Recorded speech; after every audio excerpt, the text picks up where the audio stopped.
Shalom, bien-aimés frères et sœurs, shalom, peuple de Dieu, shalom des élus, shalom les amateurs de la bonne nouvelle et shalom à vous tous qui nous suivez d'un part d'autre. Que l'Éternel nous soit richement favorable. Nous vous souhaitons les bienvenus dans cette école de la grâce de Dieu, là où nous sommes instruits par la puissance du Saint-Esprit. L'enseignant parle excellent. Et nous le savons que dans cette école, comme le dit les Écritures, que personne n'enseignera plus son concitoyen, nous tous nous serons enseignés par Dieu. Donc nous comprenons que lorsque le Saint-Esprit est venu pour enseigner le peuple ce qui a été caché, pour révéler ce qui a été dit en parabole. Voilà pourquoi nous ne prétendons pas être les excellents, mais nous faisons part de ce que l'Éternel nous met à cœur à pouvoir partager avec le peuple de Dieu. Voilà, donc, bien-aimés frères et sœurs, excusez-moi, dimanche passé, nous étions ici et nous avions parlé sur un thème qui était intitulé « Ce ne sont pas les œuvres du diable, mais ce ne sont pas les œuvres du diable qui pourrissent l'homme, mais plutôt les œuvres de la chair. » Et vous le savez, bien-aimés, je vous ai toujours dit et je ne me lasserai pas de dire que l'évangile de la grâce, cet évangile, c'est un évangile qui a pour but d'apporter la lumière, l'éclairage au sein de la communauté chrétienne et dans la vie des enfants de Dieu. Mais nous admettons et nous sommes conscients aussi que cet évangile, c'est aussi un évangile qui amène beaucoup de polémiques. Et à cela, bien-aimés, nous constatons qu'il y a beaucoup de divergences. Mais la divergence, bien-aimés, c'est du fait que Dieu révèle, ou bien Dieu donne la révélation à celui qu'il veut. Et que la révélation, elle est progressive. Et nous avons toujours dit, et nous le disons, que même les disciples, qui après sont venus des apôtres, ils ont aussi eu un faible commencement. Et lorsque vous lisez bien la Bible avec beaucoup d'attention, vous allez constater que tout au long de leur conduite, de leur ministère, ils ont évolué. Et c'est alors que nous disons que, bien aimé, même lorsque vous lisez la Bible, il y a certaines choses qui ont été pratiquées, même dans la première Église, que nous ne pouvons pas pratiquer dans notre temps. Parce que la dispensation de la grâce, bien aimée, a aussi des étapes. Parce que beaucoup pensent que la grâce, c'est lorsque Jésus est venu, la grâce a commencé. Certains pensent que lorsque Jésus est mort à la croix, la grâce a commencé. Mais en fait, bien aimé, la grâce, c'est tout un homme. Et la grâce, c'est Jésus. Mais la dispensation de la grâce, c'est une période. Voyez-vous? Donc, Jésus lui-même est la grâce. Mais lorsque la grâce est venue, la grâce était sous couvert de la loi. Je m'exprime. D'ailleurs, si vous voyez le thème de ce matin, c'est intitulé Galates chapitre 4, verset 4 à 5. Parce que ce verset, bien, ou du moins ces deux versets-là, c'est le verset mal compris dans la religion et même dans beaucoup de nos bien-aimés frères qui prêchent l'évangile. Je disais que lorsque la grâce est venue, la grâce s'est trouvée sous la loi ou sous couverture de la loi. Parce que je vous dis que la grâce, c'est tout un homme, c'est Jésus. Mais lorsque Jésus est venu, il est né sous la loi. Ok, nous allons lire les Écritures tout à l'heure. Il est né sous la loi. Et il est venu pour accomplir la loi. Donc, de ce fait, Jésus même, lui, ne pouvait pas ignorait la loi. Donc, Jésus a vécu le temps de la loi. Et jusqu'à sa mort, il va mourir. Et à la mort de Jésus, c'est alors que la grâce commence. Mais cette grâce qui commence là, c'est une grâce ignorée. Ignorée par qui? Ignorée par ceux qui étaient les contemporains de Jésus à cette époque-là. Suivez-moi attentivement. Parce que ça, ce sont des choses qu'on attend rarement et que lorsque nous ne maîtrisons pas, nous avons du mal à pouvoir comprendre ces choses. Cette grâce n'a pas été révélée. Bien que Christ est mort, mais vous allez comprendre que ceux qui vivaient cette époque-là, ils ont commencé tout en ignorant la dispensation de la grâce. Et cette période-là, nous l'appelons la cohabitation des alliances ou les temps transitoires, donc la transition. Parce que ce peuple, il sortait de la dispensation de la loi pour entrer dans la dispensation de la grâce. Et cela ne s'est pas fait d'un claquement de doigts du jour au lendemain. Non, c'est tout un processus. Et ce processus-là, nous l'appelons la cohabitation des alliances. Pourquoi? Parce que la grâce était déjà là, mais la grâce n'était pas manifestée dans la vie des hommes ou dans la connaissance. Et cependant, ces gens-là continuent à pratiquer les œuvres de la loi. Les baptêmes par immersion, la dîme, les sacrifices, les célébrations des fêtes, hébraïques, toutes ces choses continuent à être observées jusqu'à ce que Dieu va pouvoir appeler un homme, Saul de Tarse, que Jésus va lui confier une mission pour pouvoir apporter la lumière vers les nations. Ça veut dire que ceux qui étaient les non-juifs. Mais lui aussi, au début de son ministère, avant de recevoir la révélation selon les Écritures, parce qu'il a reçu la révélation plus tard, les 3 premières années de bien-aimé frère Paul, qui était Saul de Tarse, il a aussi marché comme les autres. Vous allez voir qu'il a fait le vœu, il s'est rasé la tête, il a même circoncis Timothée. Mais lorsqu'il reçoit la révélation, il va renoncer à toutes ces choses. Il va renoncer, lui-même va dire qu'il n'a pas été appelé pour baptiser. Il va dire aux Galates que si vous vous faites circoncire, vous êtes déchus de la grâce de Dieu et Christ ne vous servira de rien. Alors que lui-même, il a circoncis le frère Timothée. Voilà les paradoxes. Mais nous comprenons ces choses et c'est ce que nous disons que la révélation est progressive et le parcours des disciples aussi, ou bien des apôtres, a aussi été progressif. Et plus tard, les apôtres vont renoncer au judaïsme pour pouvoir se consacrer à la grâce de Dieu.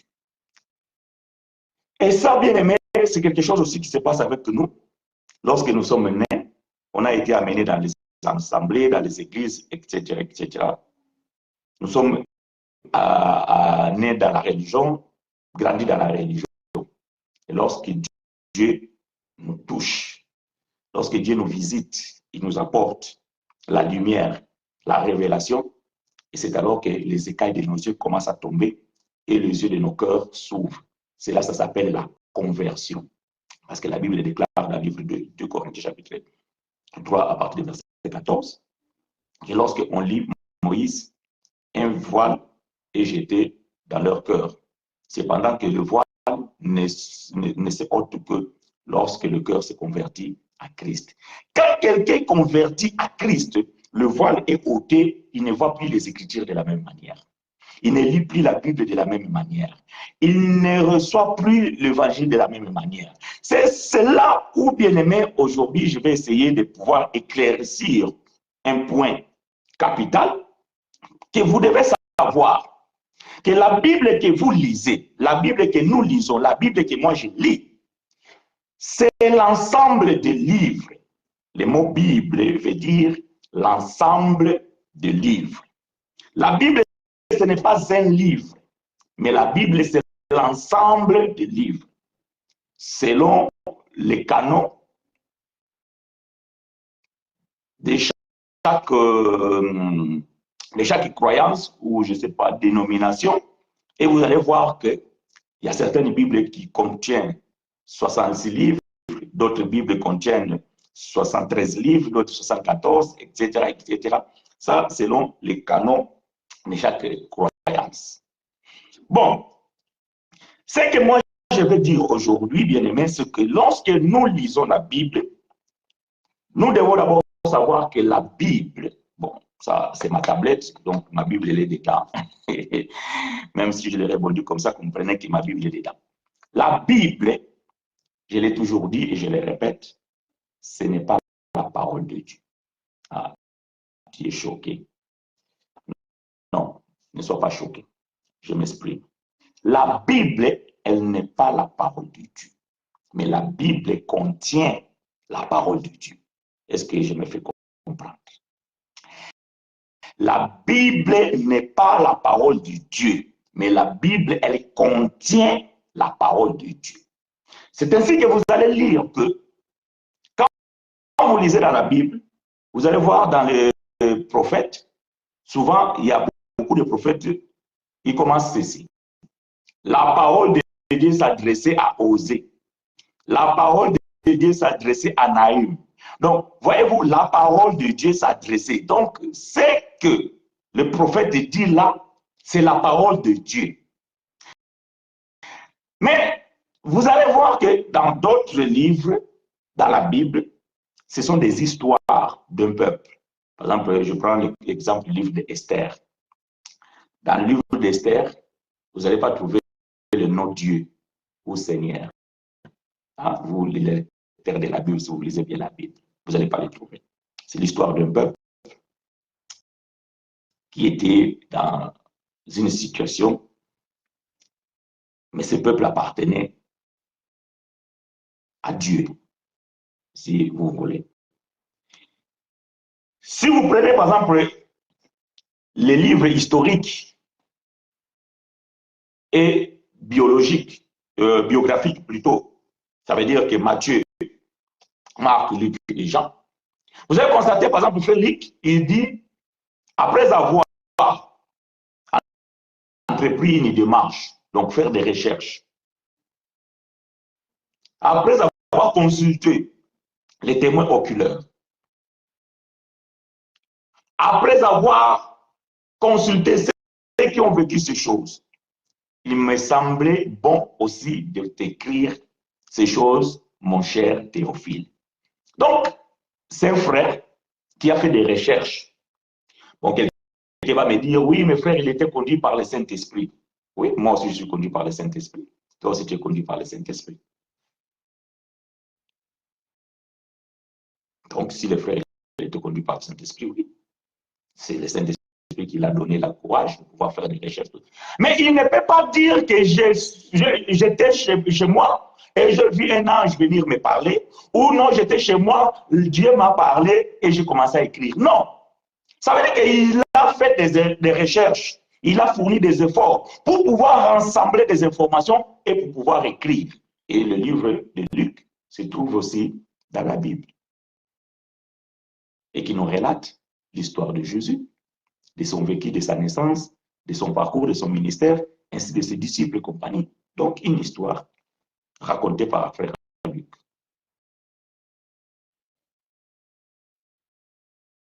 Voyez-vous?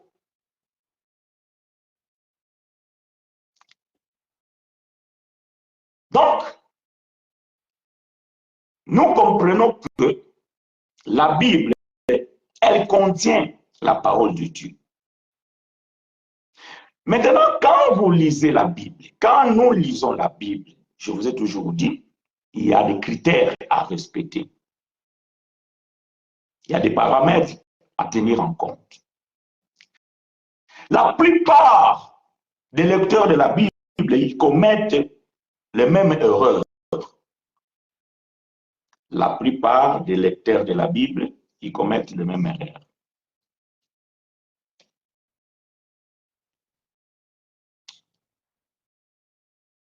Et ces erreurs, bien-aimés, nous empêchent de pouvoir mieux comprendre la Bible, nous empêchent à pouvoir mieux exercer notre foi. Ces erreurs nous poussent à pouvoir pratiquer des choses que nous ne devions pas.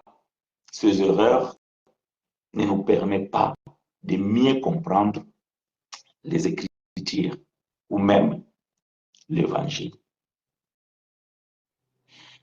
Quand vous lisez la Bible, quand nous lisons la Bible,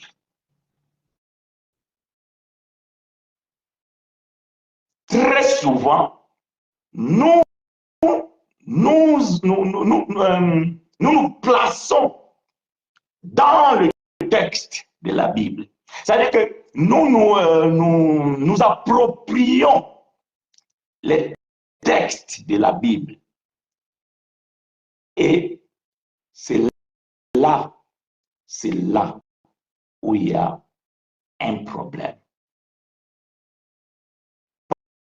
Bon, frère chinois, en fait, on ne comprend pas où est-ce que tu veux en venir. Ce que je veux dire, que ceux qui me suivent, depuis longtemps, ils savent ce que je dis et ce que j'enseigne. Ceux qui sont en train de me découvrir, parfois, ils sont choqués de ce qu'ils entendent. Parfois, il y a des doutes qui naissent dans leur cœur. Mais je vous ai toujours dit, nous sommes disponibles pour pouvoir partager et de pouvoir vous répondre à vos questions si vous nous appelez. Donc, par tous les moyens qui sont disponibles pour que vous puissiez nous joindre.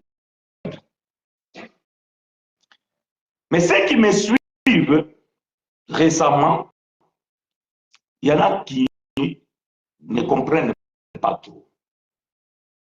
Et je ne fais pas la continuité du dimanche passé, je vais le faire peut-être le prochain dimanche, comme j'avais promis. Parce que ces points, je veux mettre au clair.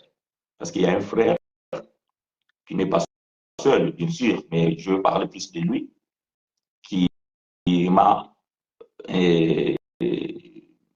interrogé ou bien qui m'a interpellé à ce sujet ici-là. Galates chapitre 4. Rentrons dans le vif du sujet pour ne pas être bavard.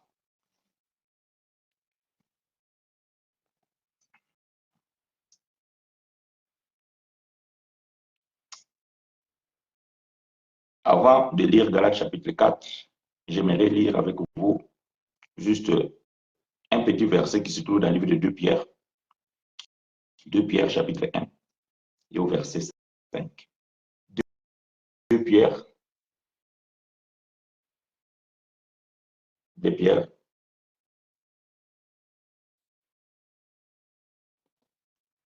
Aidez-moi à écrire ces choses.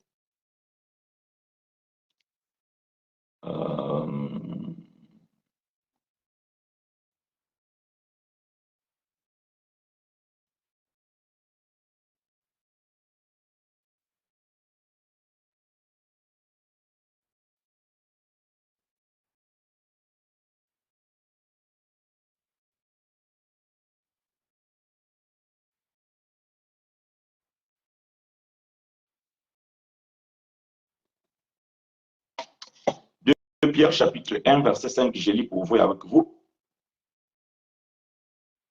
À cause de cela même, faites tous vos efforts pour joindre à votre foi la vertu et à la vertu la science.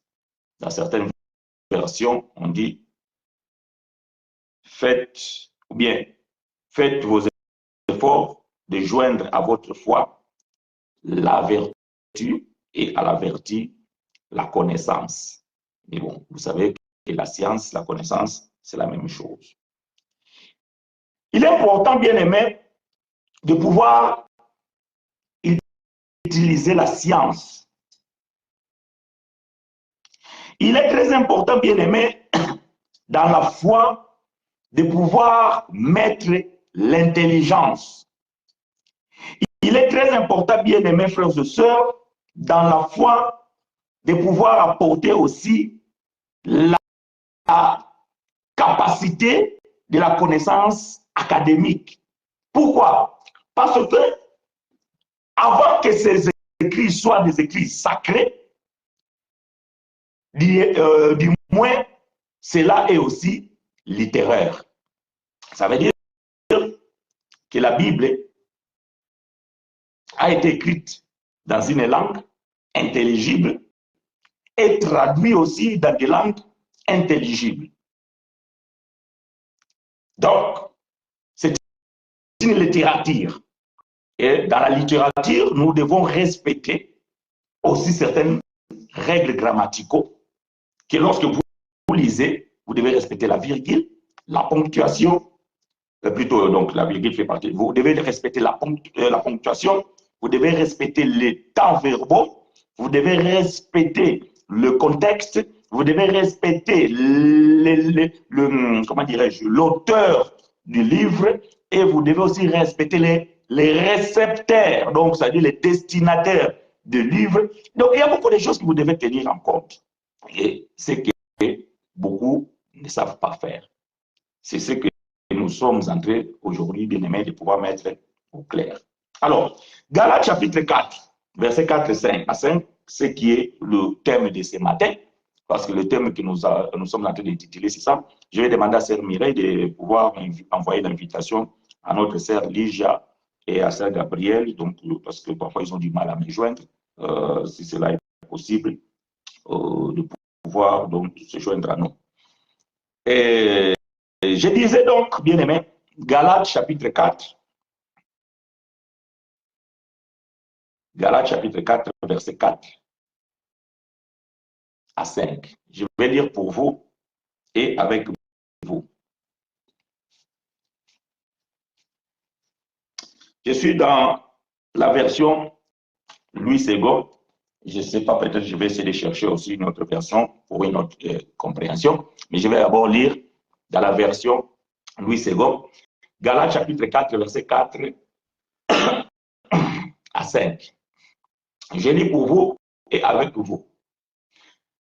Mais lorsque le temps ont été accomplis, bien ont été accomplis, Dieu envoya son fils né d'une femme, né sous la loi. Verset 5.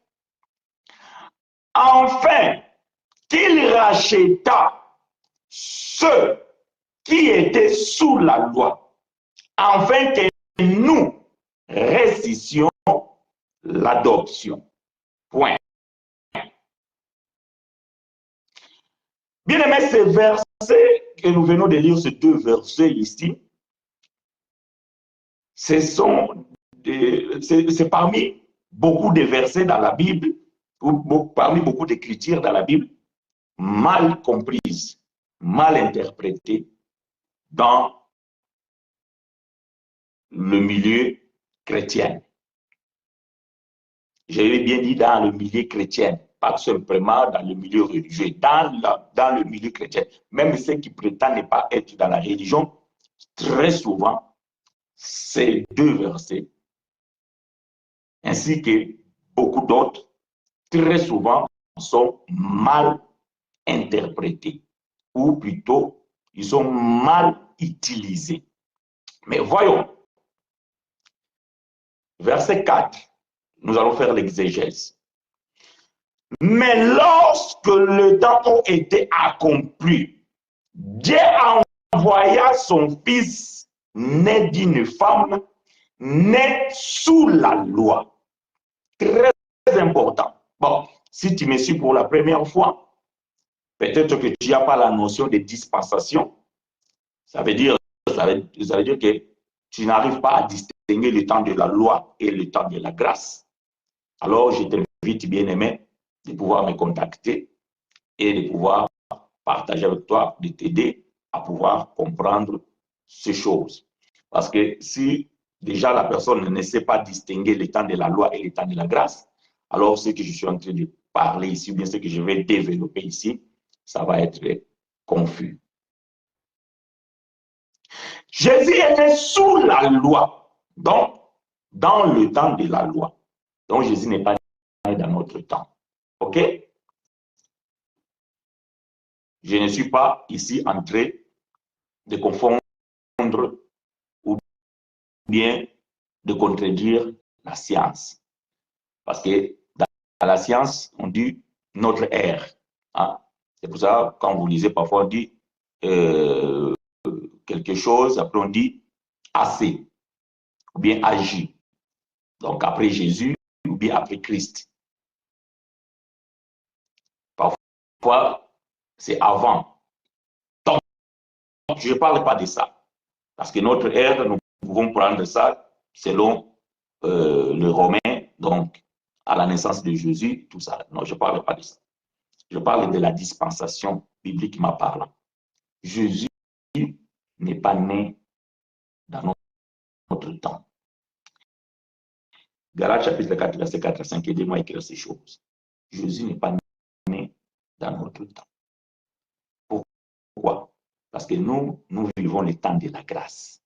Alors que Jésus est né sous la loi. Donc Jésus est venu dans le temps de la loi.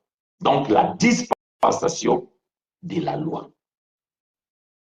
Et Jésus est né d'une femme, il est né sous la loi. Mais pourquoi? La Bible est claire, verset 5. Enfin, qu'il racheta ceux qui étaient sous la loi, afin que nous réussissions l'adoption. Ici, il faut que je sois très clair, parce que c'est ici que les gens ne comprennent pas mes propos. Paul dit que Jésus est né sous la loi pour racheter. Donc déjà ici, vous devez comprendre que nous, ça veut dire moi et toi, nous ne sommes pas des rachetés. Je répète, toi et moi, nous ne sommes pas des rachetés. Parce que toi et moi ne vivons pas les temps de la loi. Voyez-vous donc, quand vous ne respectez pas l'écriture, votre compréhension va être faussée ou bien faussée.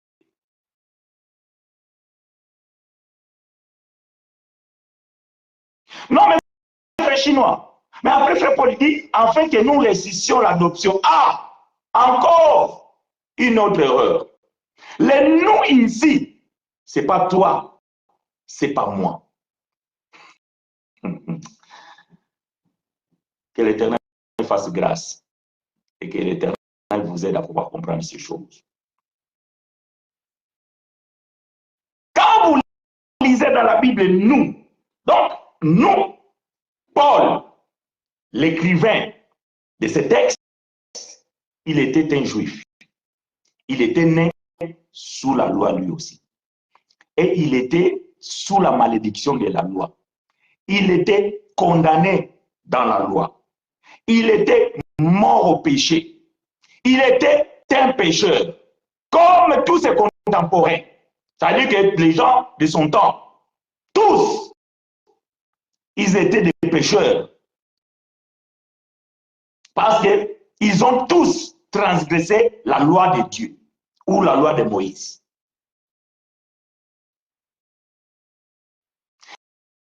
Ils avaient pour père les diables, pas les diables avec des cornes, attention. Les diables qui les condamnaient.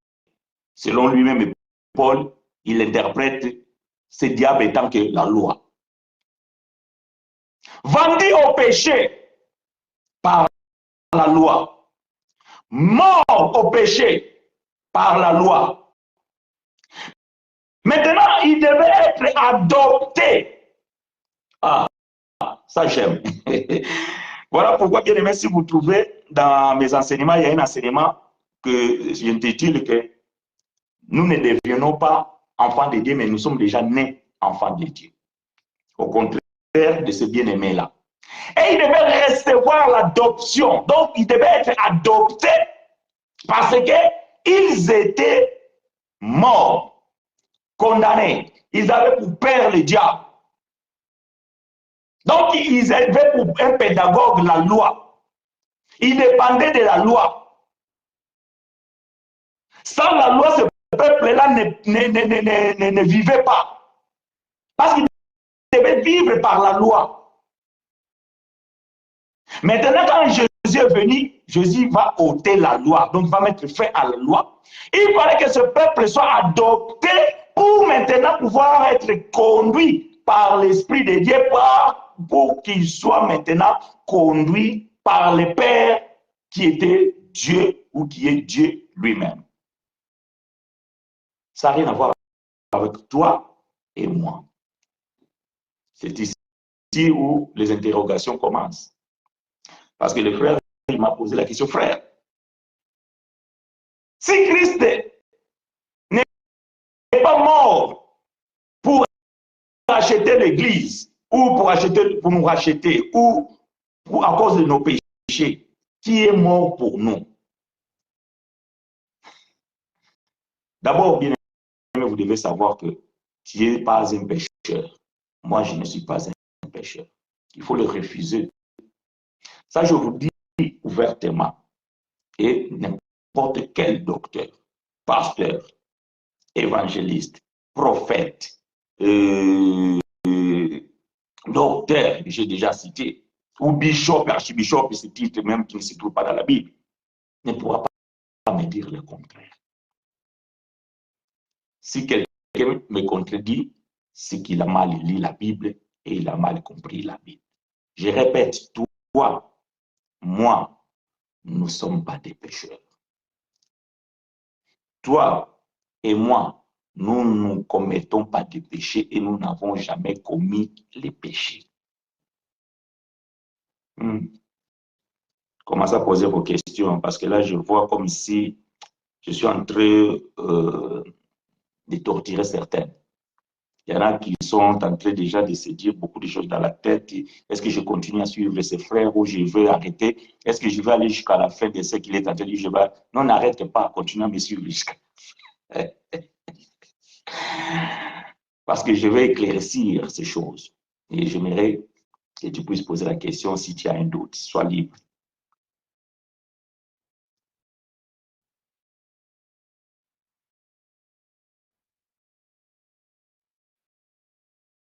Enfin, qu'il racheta ceux qui étaient sous la loi, afin que nous réussissions l'adoption. Donc, Paul, lui, et ses frères qui étaient à ce temps-là. Donc, ils devaient recevoir l'adoption parce qu'ils étaient condamnés et vendus au péché.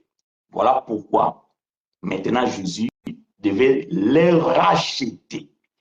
Je vais donner deuxième témoin, 1 Pierre chapitre 1. 1 Pierre chapitre 1.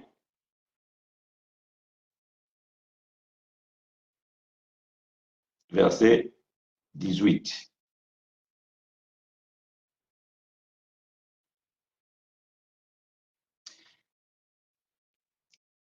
Un Pierre chapitre 1, verset 18. Je lis pour vous et avec vous. Aidez-moi à écrire ces choses.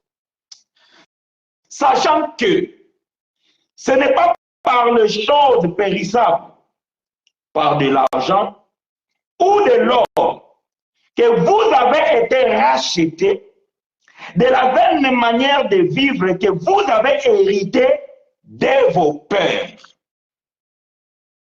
Pierre, il dit ici, sachant que ce n'est pas par les choses périssables, par de l'argent ou dès lors que vous avez été rachetés de la vaine manière de vivre que vous avez hérité de vos pères. Vous, là, c'est qui? Parce que quand vous lisez la Bible, vous pensez que la Bible s'adresse à vous.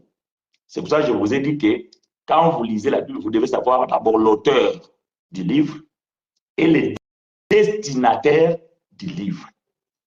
Pierre, il a écrit pour qui? Quand vous voulez savoir pour qui ce livre est adressé, donc vous allez devoir faire quoi? Aller au commencement du livre. Donc, 1 Pierre, chapitre 1, verset 1. Le vous du verset 18 se trouve dans verset 1. Qui sont ces vous-là? Est-ce que c'est toi? Est-ce que c'est moi? Lisons verset 1. 1 Pierre, chapitre 1, verset 1. Pierre, apôtre de Jésus-Christ, à ceux, voilà le vous, à ceux qui sont étrangers et dispersés dans le pont, la Galatie, la Cappadoce, l'Asie et la Bithynie.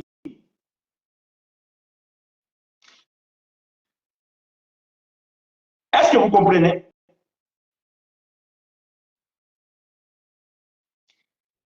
Ceux qui sont étrangers et dispersés dans le pont. Or, vous allez comprendre que le peuple juif était un peuple dispersé. Selon les prophéties, ce peuple devait être dispersé et il se trouvait un peu partout. Pierre, qui était apôtre des Juifs, selon les dires de frère Paul, dans Galates chapitre 2, verset 8 à 10, Paul dit que celui qui appelait Pierre apôtre des Juifs, voyez-vous, Pierre était apôtre des Juifs. Pierre était appelé à aller prêcher. Non, bon, lisons Galates chapitre 2. Je vais prendre mon temps. Vraiment, je vais prendre mon temps. Quitte à faire plusieurs séances, je vais prendre mon temps. Nous allons pouvoir lire des choses pour que cela soit clair. Galates chapitre 2. Aidez-moi à écrire ces choses, bien aimés frères et sœurs. Galates chapitre 2. Verset 8 et 9. Galates chapitre 2, verset 8 et verset 9. Je lis pour vous. Je vais lire dans la version Louis II. Après, je vais aller lire dans la version Semeur. Car celui qui a fait de Pierre, donc l'apôtre Pierre qui a écrit le livre de Pierre, celui qui a fait de Pierre apôtre des circoncis, a aussi fait de moi l'apôtre des païens. Et ayant reconnu la grâce qui m'avait été accordée, Jacques, Céphas et Jean, qui sont regardés comme des colonnes, me donnèrent à moi et à Barnabas la main d'association, afin que nous allassions nous vers le païen, et eux qui, Pierre, Jean et Jacques, vers les circoncis. Je vais prendre la version Semeur. Je vais prendre la version Semeur. La version Semeur va dire ceci. Nous sommes dans le livre de Galates, chapitre 2.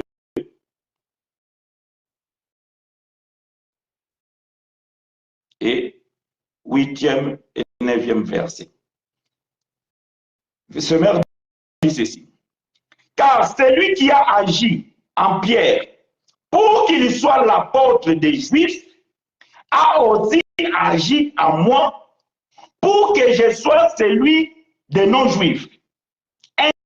Ainsi, Jacques, Pierre et Jean, qui sont considérés comme colonnes de l'Église, ont reconnu que Dieu, dans sa grâce, m'avait confié cette tâche particulière.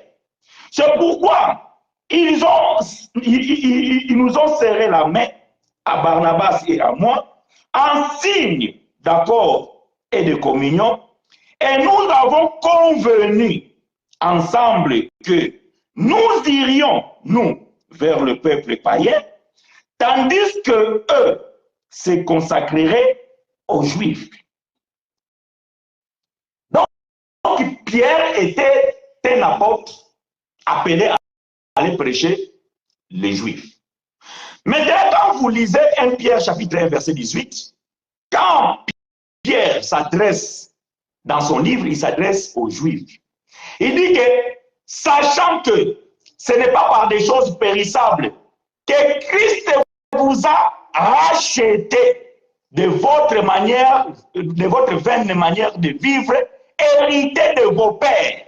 Donc, vos pères là, c'est les patriarches, les 12, qui forment Israël. C'est eux qui ont été rachetés. Je martèle ça parce que c'est là où les gens, soit ils ne me comprennent pas, soit ils ont du mal à accepter parce que depuis notre enfance, on nous a appris que Jésus nous a rachetés de nos péchés. Ils nous ont appris que Jésus est mort à cause de nos péchés. Et d'ailleurs, même, je pense que personne ne me dira le contraire ici. Parce que nous tous, on a entendu déjà cela. Un pasteur s'est levé dire que Jésus est mort à cause de nos péchés passés, de nos péchés présents et de nos péchés à venir. Une fausseté. Voyez-vous, ça c'est parce qu'ils ne peuvent pas expliquer Jean chapitre 1, verset 29. 1 Jean chapitre 3, verset 5. Ils ne peuvent pas l'expliquer. Voilà pourquoi, quand quelqu'un dit ça, il n'a pas compris les Écritures. Jésus est mort à cause de nos péchés passés, de nos péchés présents et de nos péchés à venir. Quel péché à venir? Quand Jésus est mort, il est mort pour le péché de son peuple, le peuple juif. Et il a ôté le péché. Maintenant, le péché à venir, qui c'est qui l'a ressuscité? Parce que le péché est mort. Selon Frère Paul dans le livre de Romains chapitre 6, le péché est mort. Qui l'a ressuscité? La religion, bien sûr. La religion, bien sûr. La religion a ressuscité le péché. Et c'est alors que nous, on nous a enseigné ces bêtises-là, d'accepter que je suis un pécheur, je dois donner ma vie à Jésus-Christ, me faire baptiser pour laver mes péchés, et après maintenant je deviens saint. Ça, c'est une fausseté. Jésus est mort à cause du péché de son peuple. Jésus est mort pour racheter son peuple. Et ce peuple, c'est le peuple juif. C'est eux qui ont reçu la loi. Et c'est eux qui ont transgressé cette même loi.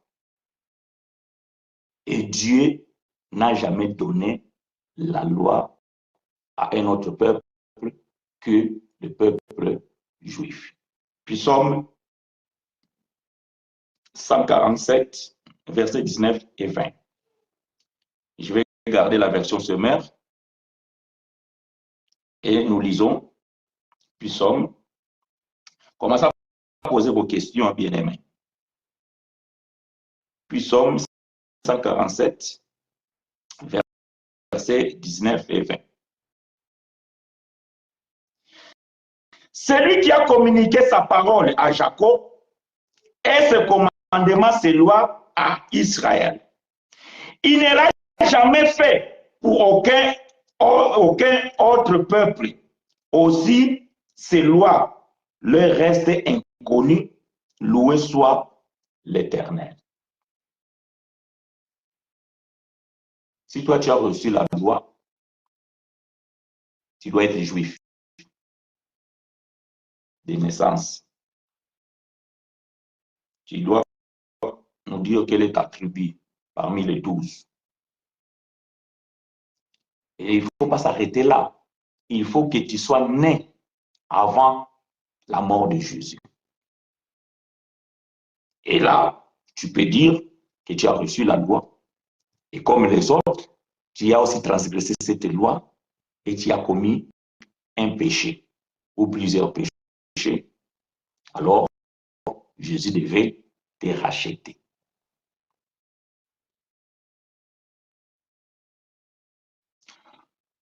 Les chrétiens sont forts à pouvoir s'approprier les versets bibliques. Ils aiment ça. Voyez-vous, les chrétiens, ils aiment ça. Tu as dit dans ta parole, je serai la tête, non la queue.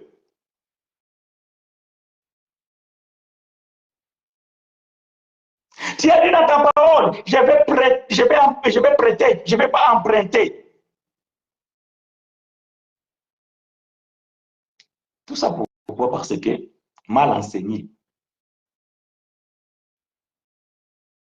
Sans lire les contextes, d'ailleurs, beaucoup même ne lisent plus la Bible. Parce que ces versets, ce sont devenus des slogans. Voyez-vous?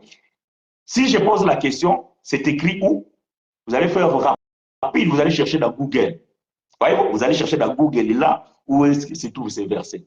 Mais par contre, vous les connaissez par cœur, mais vous ne savez pas où est-ce que c'est écrit.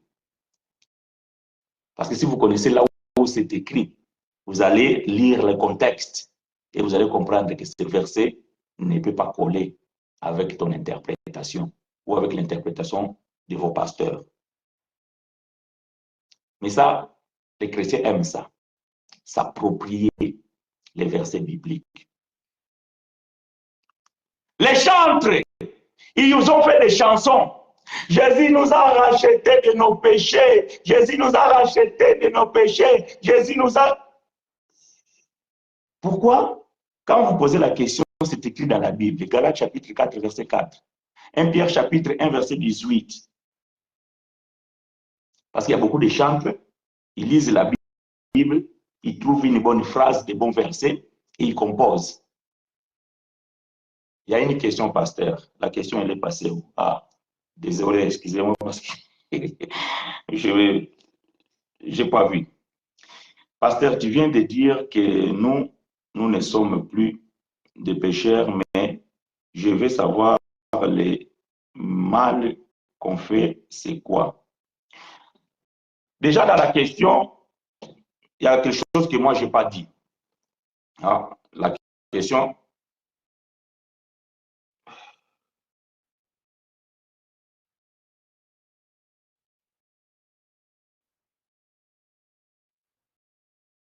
Excusez-moi parce que les commentaires ont disparu.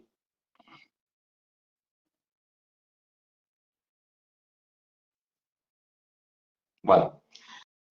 Tu viens de dire que nous ne sommes plus des pécheurs. Non, moi, je n'ai pas dit que nous ne sommes plus des pécheurs. Moi, j'ai dit que nous ne sommes jamais, nous avons jamais été des pécheurs.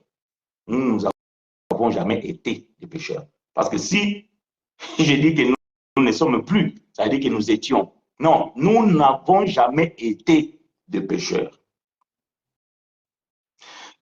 Maintenant, la suite de la question, je vais savoir le mal qu'on fait, c'est quoi? C'est mal. Le mal qu'on fait, c'est mal. Tout court. C'est pas bon. C'est une offense, mais ce n'est pas un péché. J'ai toujours dit, tout mal est péché, mais tout péché n'est pas mal. Parce que le péché, selon la Bible, c'est défini ceci. Je vous ai dit que vous allez me supporter, nous allons lire 1 Jean, chapitre 3. 1 Jean, chapitre 3, verset 4. Définissons le péché. Quiconque pêche,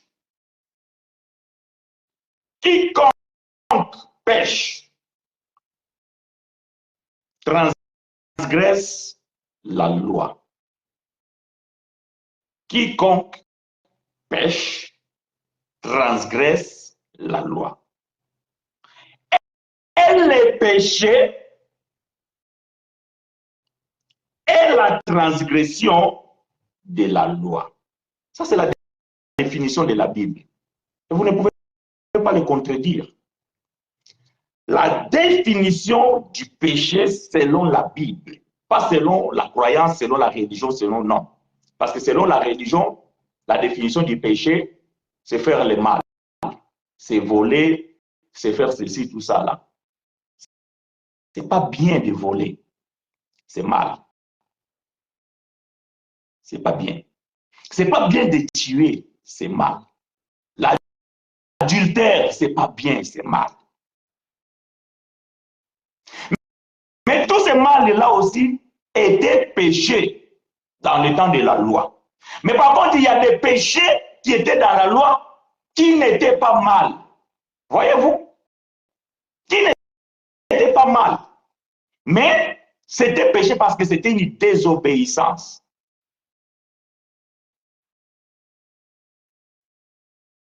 Donc, le mal que les gens commettent aujourd'hui, c'est mal. C'est mauvais. C'est des mots. Et ce ne sont pas des péchés. Parce que les péchés, c'est la transgression de la loi. Et la loi a été abolie. Nous revenons à notre sujet. Vous continuez à poser des questions s'il y en a.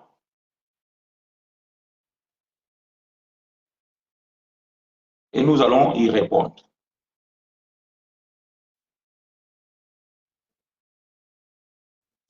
Lorsque Jésus vient, il est venu pour un but. Il y avait un peuple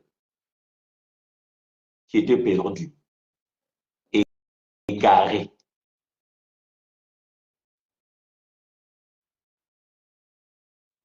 Et ce peuple qui était égaré, s'est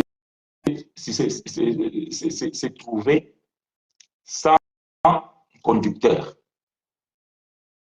sans berger. C'était un troupeau égaré, éparpillé. Et lorsque Jésus est venu pour pouvoir rassembler ce peuple qui était perdu et qui était égaré. Et de ce fait, Jésus va pouvoir mourir à la croix, afin que sa mort puisse réunir tous les peuples qui étaient dans la dispersion.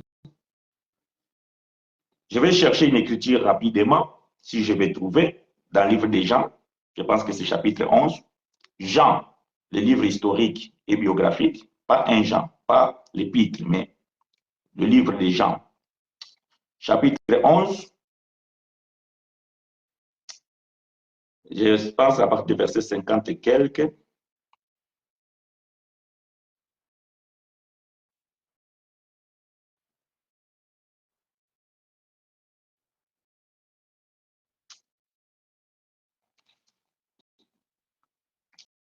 Voilà.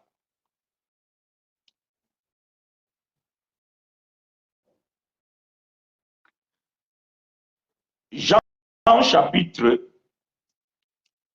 11,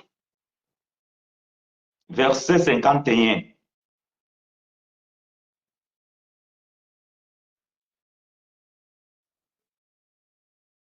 Et le verset 52. Or, il ne dit pas cela de lui-même, mais étant souverain sacrificateur, cette année-là, il prophétisa que Jésus devait mourir pour la nation.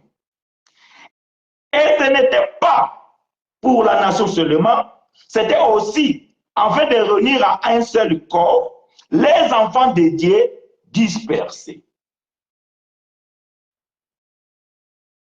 Est-ce que vous comprenez?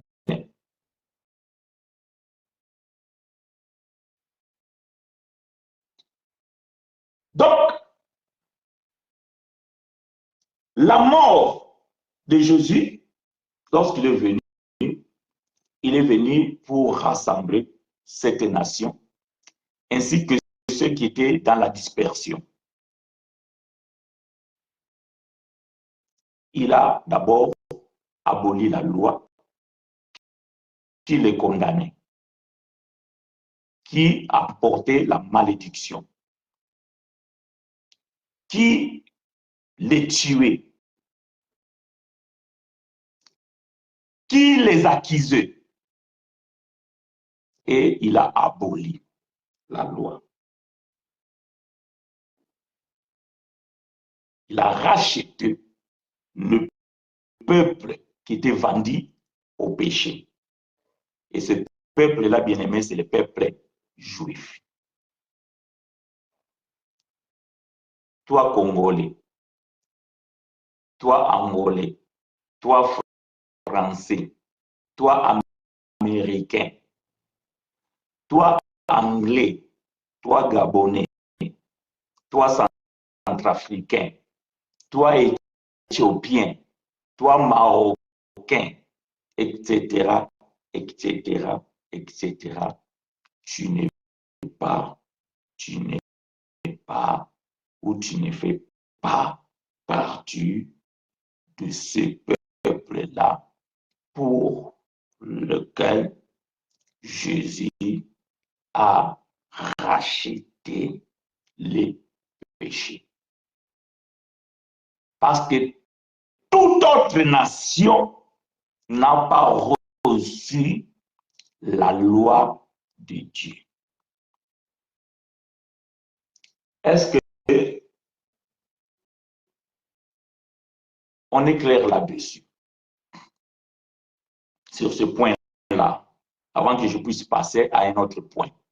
Est-ce que nous sommes clairs à ce sujet-là?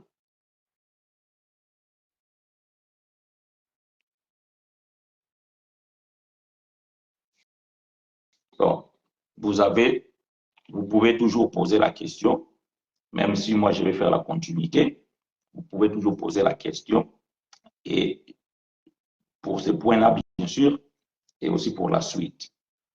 Donc, les rachats,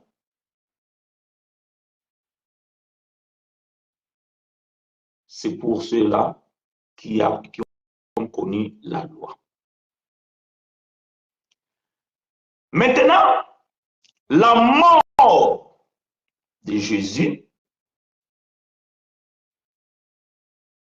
a pour les bénéficiaires les juifs et les non-juifs.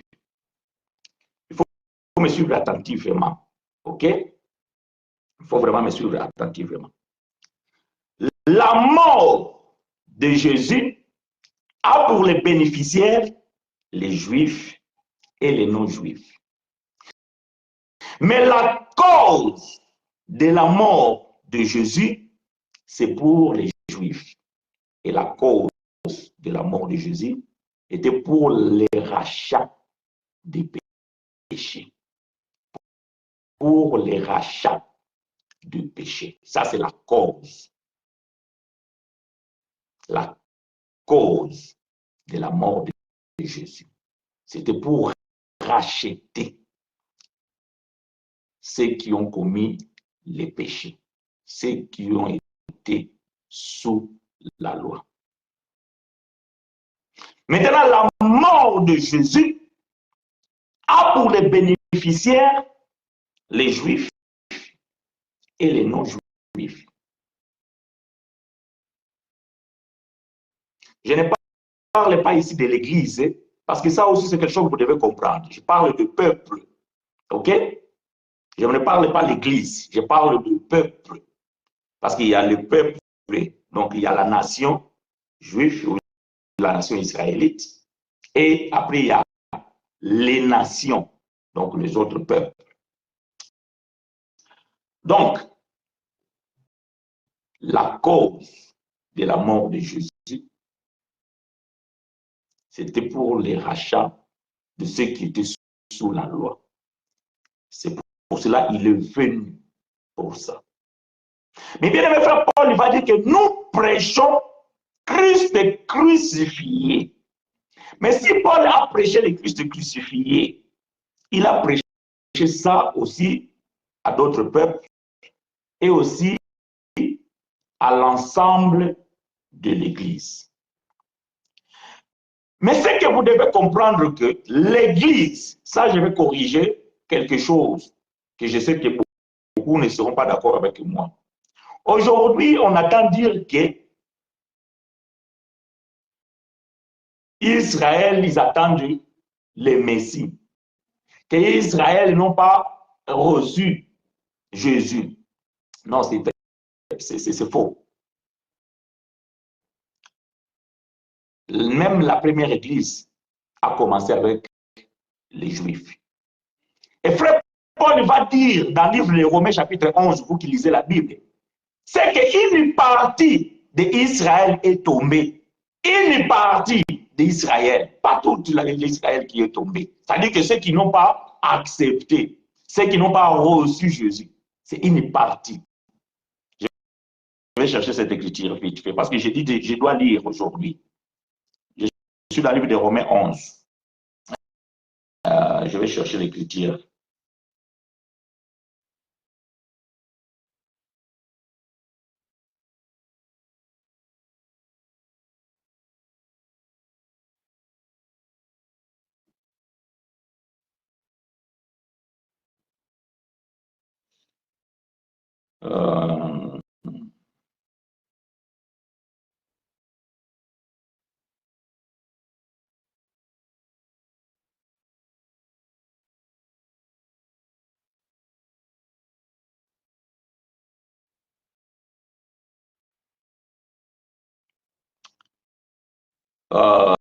Euh, pour que je gagne le temps, s'il y a un frère qui est disponible là, trouvez-moi ce verset dans Romains chapitre 11. Ah, verset 25. Romains chapitre 11, verset 25. Écoutez ce que Paul dit. Romains chapitre 11, verset 25, Paul dit ceci. Car je ne veux pas, frères, que vous ignorez ces mystères, afin que vous ne vous regardiez point comme sages. C'est qu'une partie d'Israël est tombée dans l'endurcissement jusqu'à ce que la totalité des païens soit entrée. Donc, quand les gens disent qu'Israël n'a pas reçu Jésus, Israël n'a pas accepté Christ, Israël attend toujours Jésus jusqu'à aujourd'hui. Non, c'est faux. Ce n'est qu'une partie d'Israël qui est tombée. C'est ça que Paul dit ici. Bon, peut-être que quelqu'un va pouvoir me contredire. Il n'y a pas de souci. Parce que ce que moi j'ai dit, ça peut être contesté. Mais si quelqu'un veut contester l'écriture, ce qui est écrit ici, alors là, je pense qu'il ne peut pas être quelqu'un qui prétend accepter ou être un chrétien. Ce n'est qu'une partie.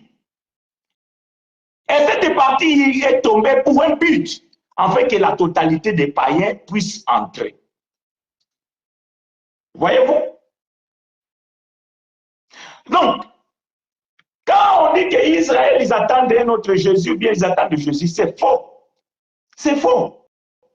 Ceux qui attendent Jésus, bien ceux qui n'ont pas accepté, d'ailleurs, c'est Dieu qui les a endurcis le cœur. C'est ce que Paul dit. C'est Dieu lui-même qui a endurci le cœur de ces parties qui est tombé. Ce n'est pas tout Israël qui est tombé. Voyez-vous?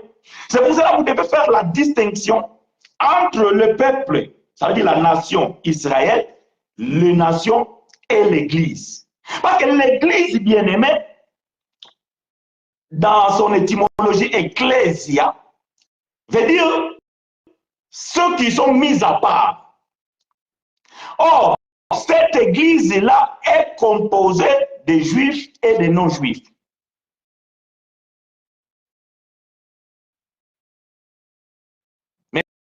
Maintenant, quand quelqu'un dit, comme un frère m'a dit, frère,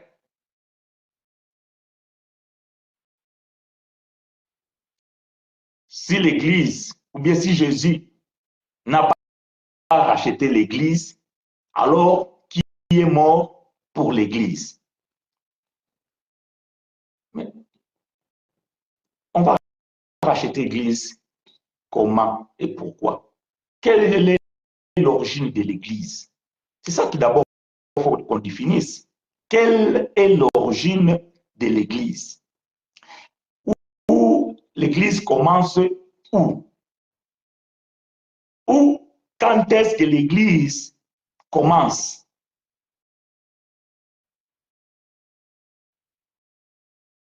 Jean chapitre 19. Jean chapitre 19. Je crois. Encore un quart d'heure.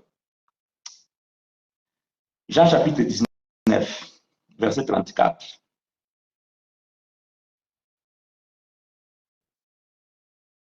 Je lis pour vous et avec vous. Mais, Jean chapitre 19, verset 34. Mais, un des soldats lui perça les côtés avec une lance. Et aussitôt, il sortit du sang et de l'eau. Je ne sais pas si toi, quand tu te blesses, tu vois sortir sang et l'eau dans ton corps. Je pose une question. Hein? Quand toi, tu te blesses, tu prends un couteau, bien une lame, ouvre-toi un peu ta peau. Ou du moins, quand tu vas au laboratoire faire les prises de sang, essaie de demander à l'infirmière de te montrer ton sang. Si tu vois dans la seringue, il y a le sang et en haut, il y a l'eau. Non. Alors, c'est un mystère. Comment on peut penser quelqu'un et l'eau et le sang va couler? Ça, c'est un mystère. Oh, ce mystère, bien aimé, est résolu. Ce mystère est résolu, vous devez poser la question aux mamans. Voyez-vous, vous devez poser la question aux femmes. Les femmes, ils connaissent ce mystère. Jean 1,4. Ok, je vais venir là pour expliquer Jean 1,4. C'est vraiment Jean 1,4. Ok. Ce mystère est percé par les mamans. Les mamans, ils connaissent le mystère de l'eau et le sang. En fait, lorsqu'une femme veut accoucher, on dit que la poche des os s'ouvre. Voyez-vous? Donc, il y a ce phénomène qui se fait lorsqu'une femme veut accoucher. Il y a l'eau et le sang qui se coulent. Voyez-vous? Ça, c'est le mystère de la croix. C'est ça qui se passe à la croix lorsque Jésus meurt. Le sang et l'eau coulent. Maintenant, nous devons expliquer pourquoi le sang et pourquoi l'eau. Donc, c'est ce que nous allons expliquer. Mais je vais d'abord lire les Jean chapitre 1, verset 4.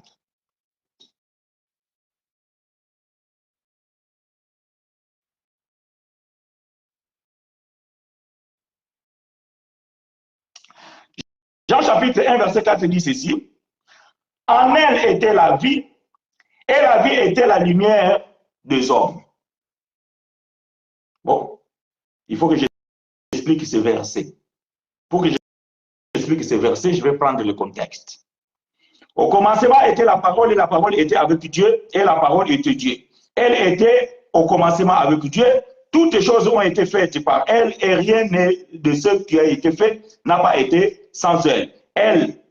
En elle était la lumière, plutôt la vie, et la vie était la lumière des hommes. La lumière, lui, dans les ténèbres, et les ténèbres ne l'ont point reçu. Il y a un homme envoyé de Dieu, son nom était Jean, point, etc., etc. Ici, nous voyons clair que Jésus était la parole. Et la parole était faite chair. Et cette parole était la lumière du monde. le monde, ou bien, quand, lorsque la lumière est venue, était la lumière, plutôt, lorsque la lumière est venue, la Bible dit qu'il est venu pour éclairer les ténèbres, mais les ténèbres ne l'ont pas reçu. D'abord, il faut définir les ténèbres ici, c'est qui? Les ténèbres ici, déjà, c'est un peuple. OK? Ce peuple-là, c'est le peuple juif. Parce que dans le chapitre 3, Jean va dire que Dieu a tant aimé le monde qu'il a donné son Fils. Donc, Dieu a aimé le monde qu'il a donné son Fils. Mais dans Matthieu chapitre 15, verset 14, nous comprenons que ce monde-là, c'est Israël. Parce que la Bible dit que je suis venu comme brebis perdu de la maison. Ça veut dire que Dieu a envoyé Jésus pour le monde des Juifs. Ah, pardon, pasteur, c'est Jean 1, 11. Donc, ce n'est pas Jean 4. OK, je ferme la parenthèse. Donc, la sœur, voilà. Elle est venue chez les siens, et les siens ne l'ont point reçu.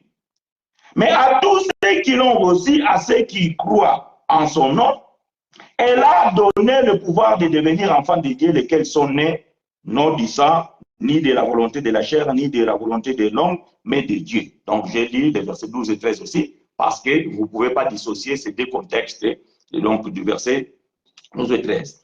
Elle est venue, venue chez les siens, et les siens ne l'ont point reçu. Oui, les siens ici, c'est qui? C'est les Juifs. Quand Jésus est venu, personne ne l'a reçu. Même pas les disciples. Parce que c'est ça que les gens ne comprennent pas. Même les disciples n'ont pas reçu Jésus. Les disciples, ils suivaient Jésus parce qu'ils mangeaient du pain.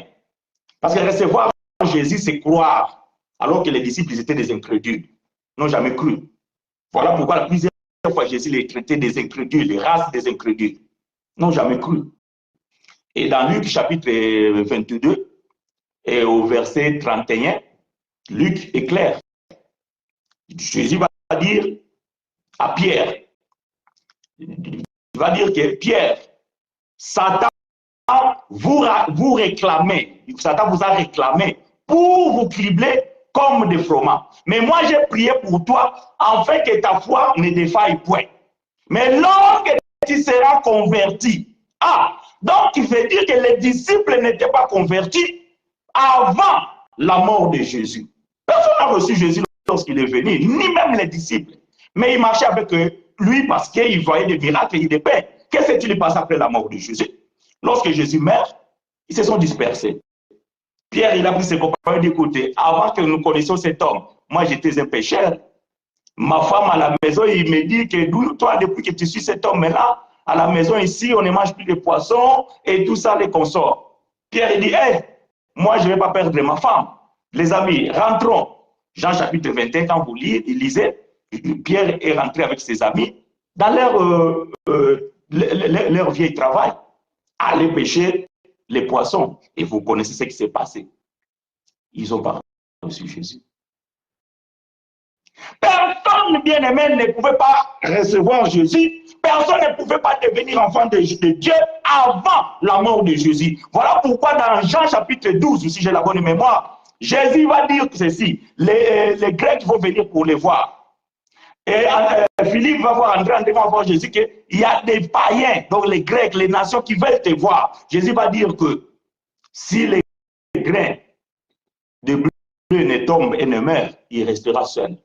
Mais lorsque si les grains meurent, lorsqu'il va germiner ou bien lorsqu'il va pousser, donc il va donner beaucoup de blé. Jésus voulait parler de quoi? Jésus disait déjà que avant ma mort, je suis le Fils unique. Voilà pourquoi j'ai dit ceci. Tous ceux qui disent Jésus est le Fils unique de Dieu, faux, archi faux, archi faux. Non, Jésus était enfant unique de Dieu. Quand vous lisez la Bible, vous l'actualisez comme si vous êtes en train de lire un livre qui vient de s'écrire aujourd'hui. Jésus n'est plus Fils unique de Dieu. Jésus était Fils unique. Parce qu'après la mort de Jésus et sa résurrection, beaucoup sont devenus des enfants de Dieu. Donc Jésus est devenu le grand frère de beaucoup de frères. Et de sœurs, bien sûr. Mais bon, les masculins prennent toujours la supériorité, comprenez-moi. Donc, on n'exclut pas les sœurs, hein, parce que parfois, les sœurs, ils pensent qu'ils sont exclus. Non, quand je dis les frères, donc y compris les sœurs. Mais on donne la supériorité au masculin. Quand Jésus est mort et ressuscité, est devenu le grand frère de beaucoup de frères et de sœurs. Et je répète, et de sœurs. Voyez-vous, il n'est plus aujourd'hui. Jésus, le Fils unique. Voyez, il y a des chants qu'on chante mal inspirés. Jésus, le Fils unique de Dieu et tout ça là. Non, était avant sa mort. Après sa mort, il n'est plus le Fils unique. Sinon, toi, tu es qui alors? Si Jésus est le Fils unique, toi, tu es qui? Ah ben, toi, tu es fils du diable, comme vous le dites. Non, nous sommes des enfants de Dieu, confirmés par le Saint-Esprit qui est en nous et qui nous disons Abba Père. Voyez-vous, Abba Père. Donc, j'espère que j'ai répondu à ta question, ma soeur. Je reviens à mon mouton. Donc, je disais que le mystère de Jean, chapitre 19, verset 34, c'est les mamans qui peuvent l'expliquer. La Bible dit qu'ils ont ouvert le côté de Jésus et le sang et l'eau coula. Mais le mystère du sang et de l'eau, c'est ce que nous sommes en train d'expliquer ici. Le sang, bien aimé, a servi pour purifier les péchés des Juifs, ou bien les péchés d'Israël. Car la Bible dit, sans l'effusion du sang, il n'y a pas le pardon du péché. Ah, donc nous comprenons que le peuple qui a péché, c'est le peuple juif, qui n'ont pas observé la loi parce que le péché, c'est la transgression de la loi. Donc ce peuple a commis un péché. Ce peuple a transgressé la loi de Dieu, donc ils ont été privés de la gloire de Dieu. Il fallait que les sangs, parce que les sangs de taureaux, les sangs de boucs, les sangs de pigeons, les sangs je ne sais pas de quoi, ne pouvaient pas purifier. Hébreux chapitre 10, verset 1er jusqu'au 10, ne pouvaient pas purifier le péché. Or, sans l'effusion du sang, il n'y a pas le pardon du péché. Donc, le sang de Jésus à la croix, c'était pour pouvoir purifier le péché de ce peuple-là. Ok. Que l'Éternel te soit favorable, sœur Ina. Donc, ces jours-là, quand Jésus a été il a été ouvert des côtés, c'est ça que la sœur vient d'écrire, c'est que je suis en train d'expliquer, le sang a coulé. Mais nous disons que le mystère de ça, c'est les mamans qui nous l'ont révélé. Parce que quand les mamans veulent le mettre au monde, il y a le sang et l'eau qui coulent. Nous comprenons que la mort de Jésus, c'est le sommeil d'Adam. Et Jésus est le second Adam. Donc, c'est le véritable Adam, parce que le premier Adam était que l'ombre. Mais si Adam dort, Dieu doit maintenant donner un coup de couteau sur le côté d'Adam pour faire sortir une femme, qu'on appelle la sœur Ève. C'est ce qui se passe à la croix. Donc, quand Jésus meurt, c'est la naissance de la femme qu'on appelle l'Église. Mais le sang servait pour laver d'abord les péchés, parce que ce peuple qui a commis le péché ne pouvait pas entrer dans l'assemblée des saints tout en étant souillé. Donc, il fallait que le sang puisse purifier leurs péchés. Mais l'eau aussi qui sort là, maintenant l'eau, c'est pour laver la femme qui vient de naître là, parce que cette femme, c'est en même temps aussi un enfant. J'aime ça. Il faut maintenant que l'eau puisse laver cette femme-là qui vient d'être née. Voyez-vous? Pourquoi? Pas parce que cette femme était sale. Ou pas parce que non, c'était pour l'embellir. C'était pour lui donner la forme. Parce que comme tout un enfant qui vient de naître, pour pouvoir enlever la souillure de tout ce qu'il avait comme dans le corps de sa femme. Et voilà ce que Paul va dire. Je vais lire la version Jean Calvin. Je vais lire la version Jean Calvin. Éphésiens chapitre 5. Écoutez ce que Paul va dire. Nous sommes en train d'expliquer les mystères. Éphésiens chapitre 5, verset 25 en descendant. Éphésiens 5, 25 à 26. Je vais lire la version Jean Calvin. Bon, je préfère cette version dans ce passage, mais vous pouvez lire aussi d'autres versions. Mais bon, vous savez, je vous ai déjà dit que Louis II, c'est une version tendancieuse. Écoutez la version Jean Calvin. Éphésiens chapitre 5, verset 25 à 26. Marie, aimez vos femmes, comme aussi Christ a aimé l'Église, et s'est livré lui-même pour elle, afin de la sanctifier, en la consacrant et en la blanchissant par l'eau de la parole. Ah, parce que lui, c'est qu'on va vous dire que l'eau du baptême, une fausseté. Ça, c'est une fausseté. La version plus proche de l'original, il dit, Marie aimait vos femmes, comme aussi Christ a aimé l'Église, et s'est livré lui-même pour elle, afin de la sanctifier, en la consacrant et en la blanchissant par l'eau de la parole. Parce que c'est la parole qui sanctifie. Jésus dit à ses disciples que vous êtes pires à cause de la parole. Jésus dit que je les ai sanctifiés par la parole. Donc, vous ne pouvez pas dire que c'est par l'eau du baptême. C'est par l'eau de la parole, parce que nous savons que la parole, c'est l'eau. L'eau de vie. Donc, ça, ce que Paul est en train de dire ici, cette action, bien cet événement, c'est l'événement qui est accompli le jour de la crucifixion de Jésus, ou la mort de Jésus. C'est ce que nous venons de lire, Jean chapitre 19, verset 34. Lorsque Jésus meurt, le sang et l'eau coulent de son côté.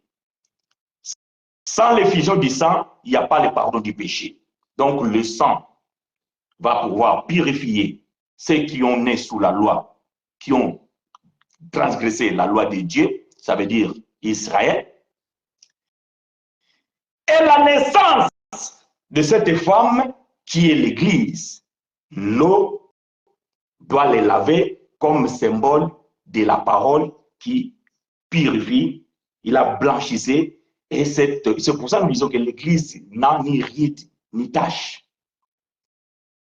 Oh, l'Église de Congo est en train de mourir. Non, vos églises, vos assemblées locaux, l'Église de Christ est pure. Jésus va dire dans Matthieu chapitre 16, quand il va donner la prophétie de la venue de la femme, elle va dire à Pierre, Pierre, tu es Céphas, mais sur cette pierre, sur ce roc, je bâtirai mon église. Et les séjours des morts ne pèseront point.